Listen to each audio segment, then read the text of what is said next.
sebentar lagi beliau datang.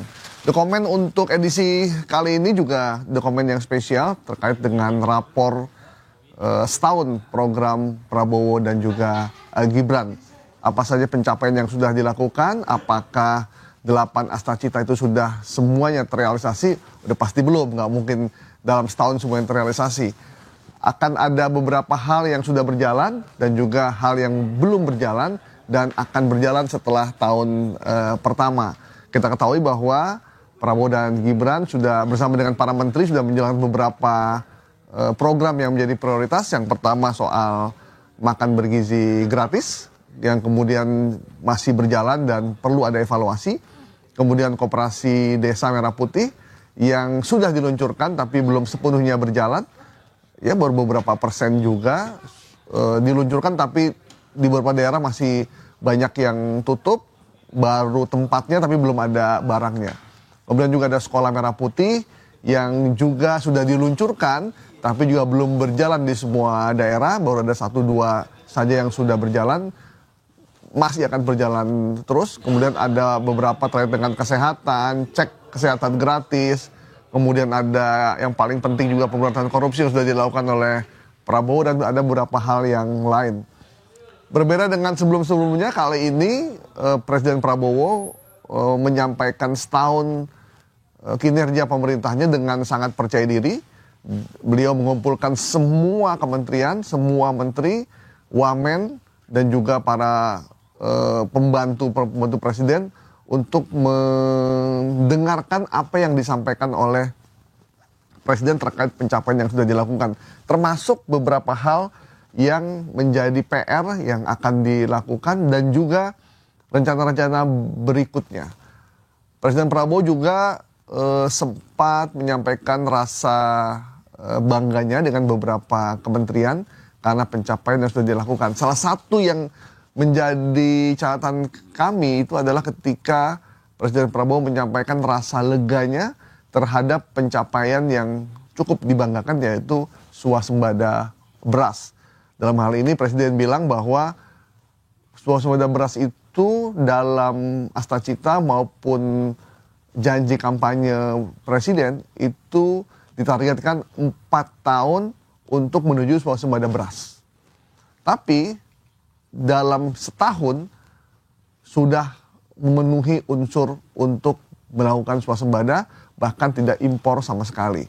Target 34 juta ton atau 33 juta ton kemungkinan akan segera terrealisasi, sehingga dalam jangka waktu 1 tahun pemerintahan Prabowo sudah berhasil melakukan swasembada beras yang merupakan pencapaian terbaik sepanjang sejarah, karena belum pernah ada dalam setahun itu bisa swasembada. Kemudian ada harga pupuk yang mengalami penurunan drastis sampai 20%.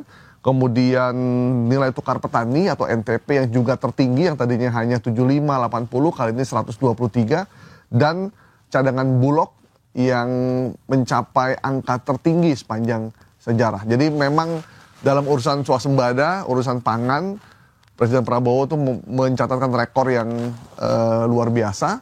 Dan untuk hal ini patut diapresiasi. Meskipun ada beberapa catatan yang dalam catatan kami di redaksi Sindo News terkait dengan pelaksanaan NBG. Meskipun sudah banyak warga yang atau masyarakat atau siswa yang mendapatkan makan bergizi gratis, namun masih ada di beberapa daerah yang mengalami masalah, terutama keracunan. Dan ini menjadi penting buat kita untuk kita cermati. Nah, saya sebelum membicarakan lebih jauh dengan Bang Henry Satrio, saya pengen Anda melihat dulu video tentang pidato Presiden Prabowo dalam setahun pemerintahan Prabowo Gibran menuju Astacita. Yuk, silakan kita putar ya. Saya gunakan, kalau ibarat kita adalah tim sepak bola, ya, saya boleh dianggap sebagai apa? Manager coach. Saudara adalah pemain-pemain. Saudara-saudara, ada dalam babak-babak pertama ini, awal-awal kita ada yang striker, ada yang bertahan, ya, ada yang cadangan, masih nunggu kapan diperankan secara maksimal. Walaupun saya mengerti saudara-saudara sudah mengambil inisiatif, sudah bergerak masing-masing, saya terima kasih. Tapi saya paham ada yang saya gunakan pertama-tama sebagai striker untuk merebut hasil terbaik cepat. Patut bersyukur bahwa kita, menurut saya, telah bekerja sangat keras. Untuk itu saya juga mohon maaf, terutama kepada keluargamu, karena saya sering menyita hari istirahatmu. Sepertinya di kabinet kita tidak ada tanggal merah.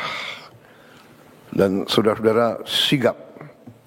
Setiap waktu saya panggil saudara hadir.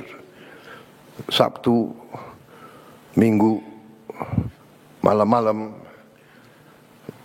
Dan kadang-kadang saya telepon malam-malam sekali atau pagi-pagi sekali. Saudara langsung jawab. Saya tidak mengerti. Mungkin telepon di sebelah bantal, tapi saya terima kasih karena memang kalau saya lagi ingat sesuatu saya harus hubungi segera ya, takut saya lupa. Oke, itu tadi pernyataan Presiden terkait dengan bagaimana Presiden menyampaikan rasa terima kasih pada para menteri, dan beliau mengatakan kalau tiba-tiba dia punya ide atau dia ada sesuatu masalah yang harus dia kemukakan atau ada sesuatu yang harus dikerjakan, itu dia menelepon langsung. Ya, menelepon sendiri dan menelepon langsung. Apa yang disampaikan oleh Presiden ini itu memang sesuai dengan kenyataannya. Saya sempat melakukan wawancara dengan Menteri Pertanian Amran Sulaiman. Dia bilang gini, bahwa ketika Pak Prabowo menyampaikan ingin swasembada dalam 1 tahun, itu Presiden berkali-kali nelpon dia. Sehari itu bisa 2 kali. Termasuk juga ketika bulan Ramadan, Presiden telepon hampir setiap hari yang meminta Mentan untuk bagaimana caranya supaya harga stabil. Jadi benar-benar mereka atau benar-benar apa yang disampaikan Prabowo itu clear ya, bahwa dia telepon langsung dan harus dijawab dengan menteri secara langsung. Ya, jadi kita apresiasi apa yang disampaikan oleh Pak Prabowo ini. Nah, ini Bang Hensat sudah hadir. Apakah dia bisa langsung kita suruh masuk aja? Assalamualaikum warahmatullahi wabarakatuh. Sini Bang, sini. Gimana? Sini. Enggak dong. Ini kalau pengawal politik ternama, kalau ini harus sadar kamera. Halo. Apa kabar? Apa kabar Bang? Alhamdulillah. Waduh. Terima amin. Itu kaos apaan?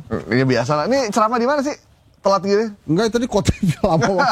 Saya bukan telat. Cuma ya agak terlambat. Agak terlambat ya, oke. Nah, karena silakan. Oh iya, makasih Bang. Karena Bang Hensat udah datang, kita putar dulu video yang kedua ya.